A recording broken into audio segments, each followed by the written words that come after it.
سمكها فسواها وأغطش ليلها وأخرج ضحاها والأرض بعد ذلك دحاها أخرج منها ماءها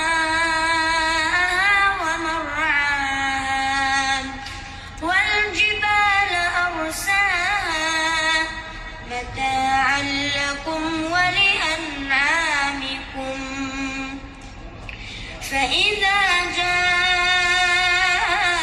جاءت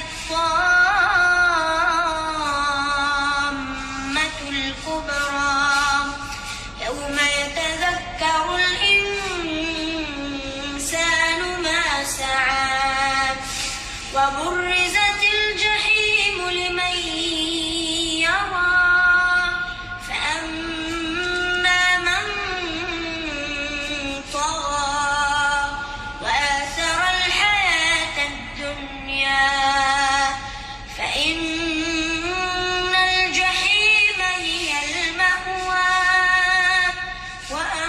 وأما من خاف مقام ربه ونهى النفس عن الهوى فإن الجنة هي المأوى يسألونك عن الساعة أيان مرساها فيم أنت من ذكراها إلى ربك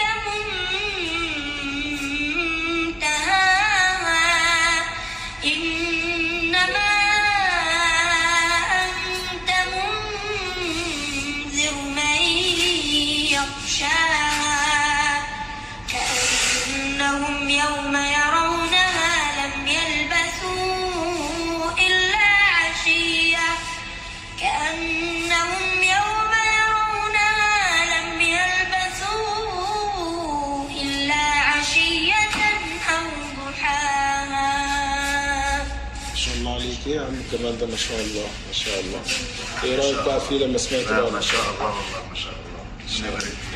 اللهم امين. ماشي. سبحان من زين هالصوت بالقرآن وهالتلاوة هي اللي بتدخل القلب قبل الأذن لما